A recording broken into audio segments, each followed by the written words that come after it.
Hello friends, welcome to study India. और आज हम देखेंगे, ठीक है, केंद्रीय सूचना आयोग, ठीक है, सेंट्रल इंफॉर्मेशन कमीशन।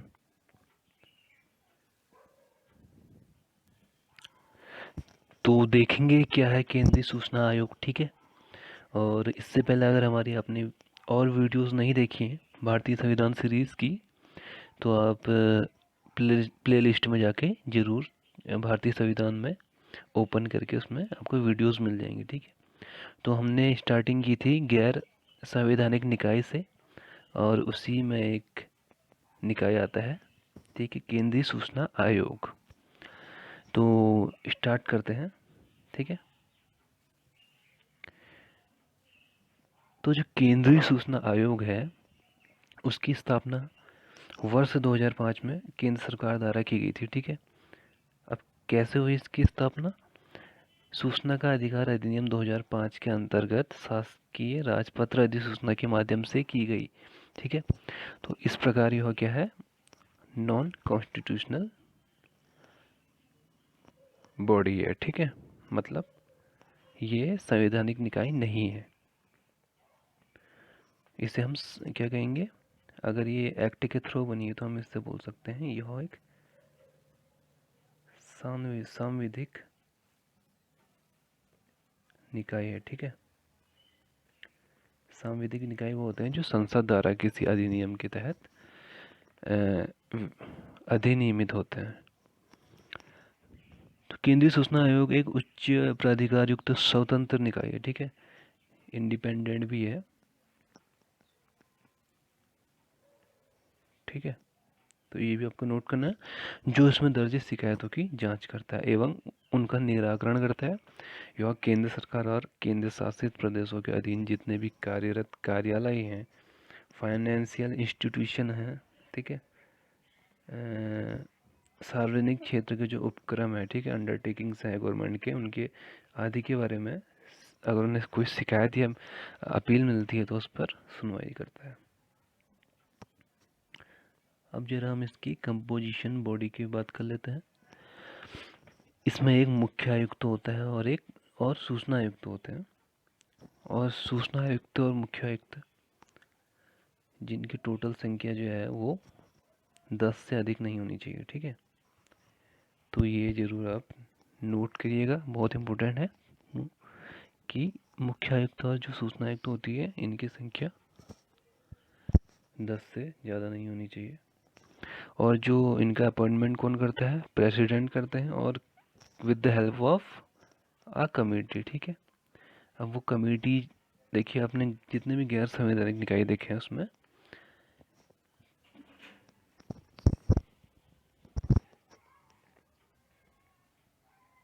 जो, तो हम देखते हैं वो कमेटी में कौन कौन होते हैं। तो जितने भी गैर संवैधानिक निकाय होते हैं उनको जो अपॉइंटमेंट करते हैं उनके अध्यक्ष और सदस्यों को वो प्रेसिडेंट करता है, लेकिन एक कमेटी की सिफारिश से, ठीक है। उसमें जैसे इसमें है, इसमें इस कमेटी में कौन कौन है? एक पीएम है, और लोकसभा में विपक्ष का नेता, ठीक है, अपोजिशन लीडर हो गया, और इसके बाद पीएम द्वारा मनोनीत एक कैबिनेट मिनिस्टर, ठीक है। तो ये 3 सदस्यीय जो कमेटी है यह सिफारिश किसे करेगी? राष्ट्रपति को, कि हमें इसे सूचना आयुक्त बनाना है और इन्हें जो है सदस्य बनाने हैं। और तो जो ये कमेटी कहेगी, राष्ट्रपति उन्हीं सदस्यों का नियुक्त करेगा, ठीक है।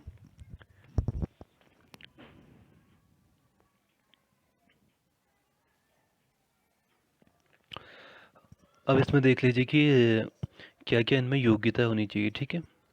तो इस आयोग का जो अध्यक्ष और सदस्य बनने, जो भी सदस्य बनने वाले हैं, क्या होना चाहिए? उनमें सार्वजनिक जीवन का पर्याप्त अनुभव होना चाहिए, तथा उन्हें विधि, science and technology, social service, ठीक है, प्रबंधन, पत्रकारिता, ठीक है, इन सभी विषयों का,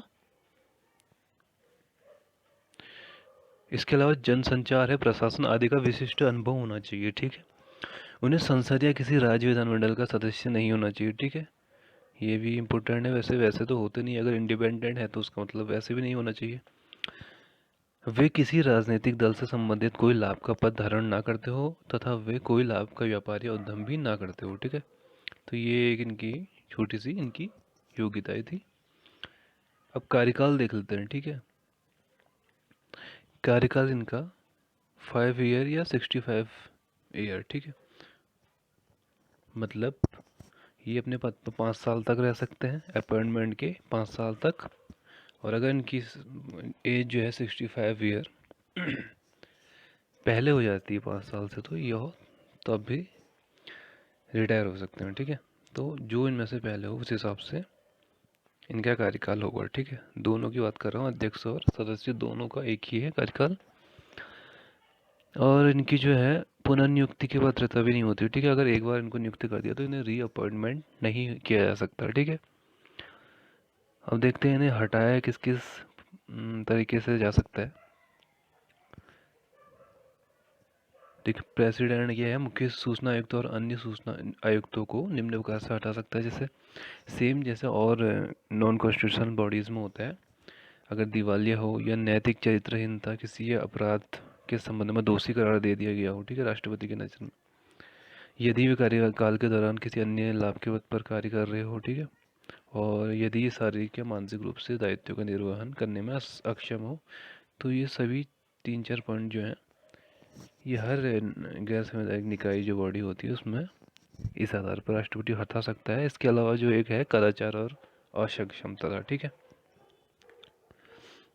इस आधार पर कैसे हटाएगा राष्ट्रपति, तो ऐसे राष्ट्रपति ऐसे मामले को उच्चतम न्यायालय के पास जांच के लिए भेजता है, और यदि उच्चतम न्यायालय जांच के उपरांत मामले को सही पाता है तो राष्ट्रपति को इस बारे में सलाह देता है, और उसके उपरांत राष्ट्रपति अध्यक्ष से एवं अन्य सदस्यों को हटा सकता है। ठीक है,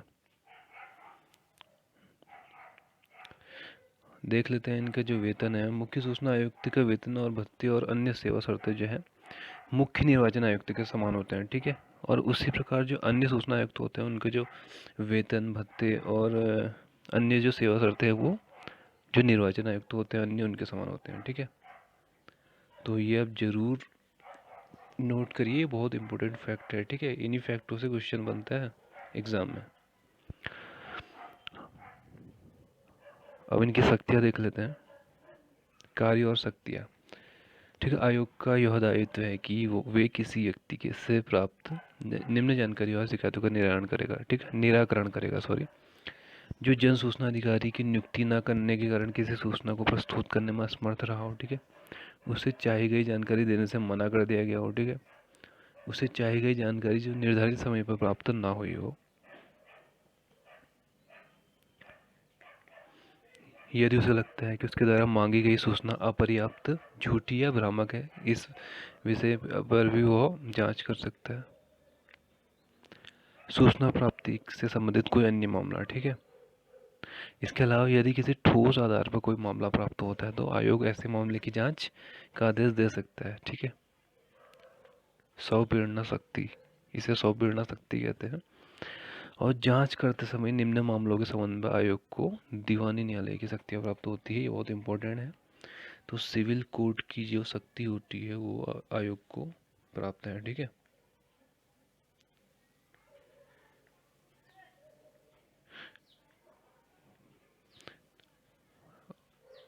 तो ये सब इसके कार्य थे। ठीक है, जो इम्पोर्टेंट कार्य थे वो मैंने आपको बता दिए।